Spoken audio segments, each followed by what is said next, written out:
Hello guys, welcome to my channel. So for today's video, ang pag-uusapan natin is about GCash. So paano nga ba tayo mag-transfer ng GCash sa ibang GCash account? So sa video na ito, ituturo ko sa inyo dahil very easy lang kung paano tayo mag-transfer ng GCash sa ibang number na GCash. So, let's get started.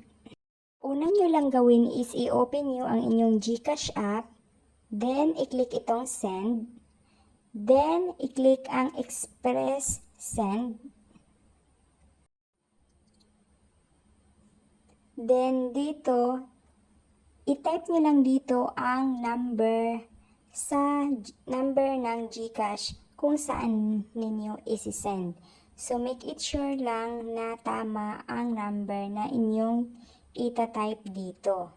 Then, enter ang amount kung magkano ang i-send ninyo na GCash.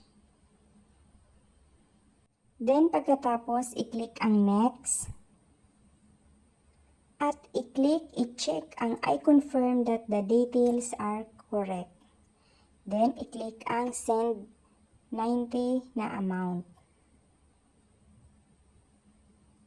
So, ganun lang siya kasimple na kapag send na kayo ng GCash sa ibang GCash number.